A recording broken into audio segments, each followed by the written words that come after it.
Well, hello everybody. Welcome to He Set Me Free. My name is Robert. And today was kind of a mixed day for me out on the roads with Lyft. There was a couple different things that I noticed, and I want to share them with you today, but also some other tactics that I was reminded of that Uber does for some of you drivers that drive for Uber out there. And then I also want to talk about an article that I read with regards to Uber. Let's start with that. So I have an app on my phone called Robinhood, and I also have or Yahoo Finance. And so this allows me to keep track of stocks for whenever I decide to start purchasing stocks, but also gives very informative information with regards to those stocks once you click on them, and financial news.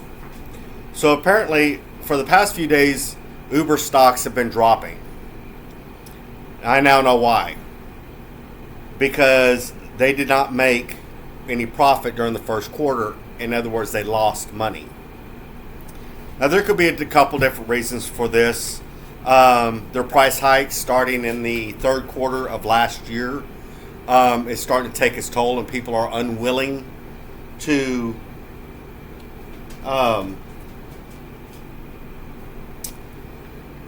pay the prices anymore. And two, I saw one article where apparently Lyft is starting to do pretty good.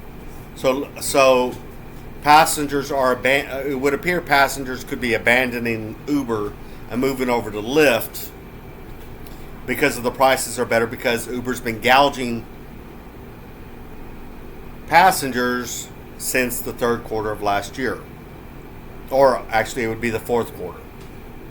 And then on into this year, that people are unwilling to pay it anymore. But let's talk about today. So today, like I said, today was a little bit of a mixed day on Lyft. And the reason for that, it's a typical Monday. Mondays is kind of like a mixed bag. You never know what's going to happen. So if Monday is slow, Tuesday it starts to pick up, and it'll be good Wednesday, Thursday, and on into the weekend. And with this being Memorial Weekend, it should be, depending on weather, should be exceptionally busy Friday, Saturday, and Sunday. And then obviously holidays are always slow. All right. Or has a tendency, or has a trend to be slow. But what I noticed a couple different things today was the money just wasn't there. It's the end of the month. All right. So oftentimes enough, whether on Uber or Lyft, more specifically Uber, they start to slash prices. And that might have been one of the reasons why it was so slow today. Because Uber, at the end of the month, you can always guarantee the last 7 days, even though we are 10 days out or 11 days out from the end of the month, Uber starts slashing prices. Or their pay gets really bad out to drivers. I've known this for a couple years now, that the last days of the month gets horrible on Uber. You cannot make any money whatsoever. The money isn't there. Well, like I indicated in a previous video, with the 11.7% cut to drivers' pay, it's even that much more worse on the roads. For a technical standpoint, I did okay on the roads. I had 12 rides, and it wasn't like what 12 rides were yesterday, Saturday, or Friday. It's a weekday. But the thing that I really noticed today was Lyft was manipulating rides to get me to accept them. And what I mean is, whenever it comes up for the ride, it'll say price, it'll say pickup address and miles to pickup address, and it'll say drop off point and miles to drop off point. But whenever you actually hit accept, the miles would be different to pickup. Plus or minus. But whenever you actually started the trip with passenger and car, there would be a noticeable difference. in mileage. They do this to get you to accept the ride. Oftentimes enough, they will do this because they can't get anybody to pick this up. So what they do is they play with the numbers. Oftentimes enough, what I have found is it's longer after you accept the ride and it comes up, the mileage to pick up, that will be more than it originally stated. Sometimes too, after the passenger gets in the car, you will notice that there is a substantial increase in the mileage to pick up. That's what they do. This is the kind of game that you have to be aware of, especially in areas where they can't get drivers to go to. The money's not enough, so what they do is they play with the numbers or the algorithm or AI, whatever it is that they're using, to get this passenger picked up. Because remember, as long as they get picked up, they're making money. All right. The other thing that I noticed with what Lyft was doing today is whenever I would specifically take shortcuts to pick up passengers going to, the miles wasn't really changing. Not like that they should have. Now this could be, and I've noticed this in the past, now this could be so that they can still make their money off of the pickup, because remember, that's how that they make their money. I really noticed it with one passenger today that I was 9 miles away from them, and I think they were paying me $8, but the actual end trip was 6.5 miles. So what it was I cut through Waco to get to them instead of taking the route that they wanted me to take, which would have been 13 miles. And the more that I took, the more that gap started to shrink. Well, then after I picked up the passenger, because of where she worked, there is no way to take shortcuts. It is impossible. It is literally a straight shot, 6.5 miles. And they know this. And a lot of the rides that I had today were rides that I could not take shortcuts. There was only one way to get to them. Yesterday, I manipulated every ride. Saturday, I did the same thing. And Friday. In other words, what it was I cut off my drive time so much that I actually, like I indicated in yesterday's video, I made 97 cents, or what it might have been Saturday, 97 cents per mile I drove. In other words, they really didn't make any money. I made the most money. Yesterday was the exact same way. I think yesterday I averaged between 87 and 93 cents per mile, which still is bad. You want to keep it above 80. So by doing this, by not shaving off the miles, they're still making their money. Even though you know that you haven't driven as much, they're still doing it. Now what Uber does, Uber's gotten very crafty with this. I don't know if you've ever seen it as a driver, but I've seen it on multiple occasions. The ride will come up, you'll accept it, and you won't have an address. It will say drive to pin. There's no address. There's really no way to circumvent it, unless you're constantly scrolling out so that you can take a bigger look at the map to take shortcuts. Because if you're familiar with the areas, then you automatically know, hey, I can take this road, this road, this road, this road, this road, and I'll cut off some miles. What I have found is in these particular ones, drive to pin pickups, they can't get the passenger picked up. So what they do is they completely hide the pickup point. Because if you don't know where it's at, then you can't decline it or cancel the ride. And it's often farther than you originally thought, because there's no physical address to it. It can't say X amount of miles to pick up. You're just driving to where it says, as you're going along, it'll give streets, but not a physical address. The next thing that Uber is really good at doing, and I called them a couple weeks ago regarding this situation, is it'll come up say, for instance, a 12-minute ride or a 15-minute ride. Typically, they're on longer distance rides, and that's to get you to accept that ride. This goes back to my original point. They can't get that passenger picked up. Drivers have declined it or canceled the ride. So what they do is they exaggerate the actual travel time in trip to get you to accept it. Then once passengers in car and it's too late, that actual time shrinks considerably. The last time I had this happen, actually the time before that, I was coming back from Temple from dropping off a passenger from Lyft into Waco, and I was 15 minutes from pickup, all right, or I was roughly 11 miles or 12 miles. I go and I pick this guy up. He gets in my car. Now, they said it was a 12-minute ride. He gets in my car. At that point, with that kind of pickup ratio, it would have been a decent ride. All right? He gets in my car. It goes from 12 minutes to 4 minutes.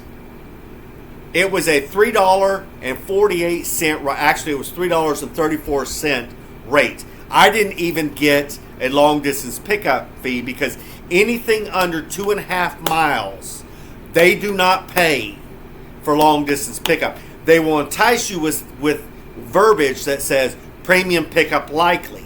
They want you to accept that, thinking that you're going to get some extra money. But like I indicated in yesterday's video, oftentimes enough, it's 10 or 20 cents. To them, in their mind, and that's premium pickup. Well, 10 cents more would put that at base. If it is a 2.5 mile ride, the base of that is $3.48. But I just traveled and I argued with them regarding that matter. There was no winning. Then it happened again last week, I think it was, and I called in on it. I said it was supposed to have been this much, but the algorithm, and I used very specific terms, manipulated the ride to get me to accept it. During that, the first example that I gave you, his ride came up again. I declined it. Said, no, you burned me once. You're not doing it again. Because this time I was 6 miles away and they made it a 2-minute ride. No.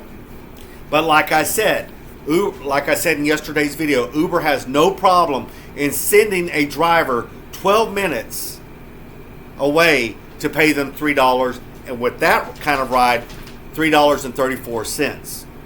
Now, I also said yesterday that Lyft would not do such a thing. And they don't. But like with the 9-mile ride that I had, and it was or to go pick up and then 6.5 miles to drop off, so that's 15.5 miles total. Actually, I shrank it down to I think 8 miles and I only got $9. So they got over on me on that ride, and then I had another ride where they got me too. Oh, it was a kid that I went to go pick up. Whenever I accepted the ride, it did not say that there was multiple stops. They do that. They hide it. So I drove 5.5 miles to go pick this person up. And it was for like $5. I had nothing going on. I just put gas in my car. So I drove out to Robinson to pick him up. I go to start the ride, and it said, arrive at first stop. So we take off. I'm like, wait a minute. And then I do it again. And then I look at the trip. I said, oh, you had multiple stops. He was confused. He had never used Lyft before. He'd been used to doing Uber because on Lyft, you can only have 2 stops. One to one location and then either back home or to another location. On Uber, you can have up to 5. 5. You want to talk about something that would send me flying? Get one of those, because they don't pay that well at all. So I took him to his location. He goes, well, can you just take me back home? I'm like, no, I can't. I'm sorry. I said, because if I take you back, I won't get paid for that. And I ended the ride. He wasn't happy. I said, well, you're the one that accepted the trip. It highlights what it is. These passengers, they do this kind of crap on purpose to try to get a free ride back home. Make no mistake. One thing that they like to do on Uber is they will reverse what it is they'll take and they'll make their drop off first, the end of their trip, and then they'll do their initial stop second. So what it does is it forces you to go to the initial stop, which is on the way, And then you're like, and so you hit it. Basically what they do is they do it in backwards. This is so that they won't get paid for the drop off. They won't get charged for the drop off or the pickup. It confuses the system. They know how to work it. If you know what I'm talking about. So if you see whenever they get in the car and it says to drop off and they're like, oh, I screwed it up. This is where we need to go first. And my drop off is that point. Know that you're not going to get paid as much as if it was the way that it was supposed to have been. They purposely reverse it so that they won't get charged for the stop, because you can't say at stop at that point. You have to keep going on, and it makes it look like that you never stopped. They do it. Trust me. Something else that they like to do too is, are you here yet? Walk outside. You would know whether I'm here or not. If they are asking you, are you here yet? They're trying to buy more time. Waste your time. Leave. Don't even respond to their text messages. They're trying to buy more time. On Lyft, you only have to wait 5 minutes and then you have to call. Most of them go directly to voicemail, or they never set up their mailbox. Hit passenger did not show up, leave. With Uber, you don't have to call. You have to wait the 7 minutes, and then you can leave. I've done that many a times. I'm not out here to play these games. Be the adult. You ordered the ride. Be outside whenever I arrive. I had a guy today. I'm on one of the busiest streets in Waco. He lives on that street. There's no place to park. Rule 1 with all drivers is you don't pull into people's driveways. You sit on the road and you make them walk to you. So I'm sitting there waiting. He calls. Well, at that point, I was only 1.2 miles away from him. It took me 3 minutes to get to him. He calls. He goes, I scheduled the ride, but for 15 minutes out. That's not the way that it works. So he hung up. I waited for the ride because he initiated the call. I didn't have to call him. I ended the ride. Plain, simple, cut and dry. He wanted me to sit there and wait 15 minutes because he wasn't ready. This is a pet peeve of mine. Why are you ordering a ride if you're not ready to pick up? Last week I had a lady at work. She ordered the ride 30 minutes early. And she texted me. She goes, I don't get off till 7. I didn't even respond. I pulled in the parking lot and I waited. Whenever time was up, I called like you're supposed to so that you can get paid. Oh, I made some money off that ride. I made $9 because she didn't show up because I was so far away for that ride. And it was a scheduled pick. Or no, that one wasn't a scheduled pickup. So, to sum it all up, watch what Lyft does with manipulating rides. Uber does the exact same thing. Uber lost money last quarter. Serves them right. I don't feel sorry for them. And watch out for the games that passengers play to buy more time. Something else that they do is they know that there is a gate code. They don't send it. They are notorious for this on Lyft. They don't send it. They will sit there and wait, and you'll hit, I need gate code. You've already been sitting there a couple minutes. They'll finally send it. They buy more time because you can't arrive. Now, there is a way around this. Can't get into pickup.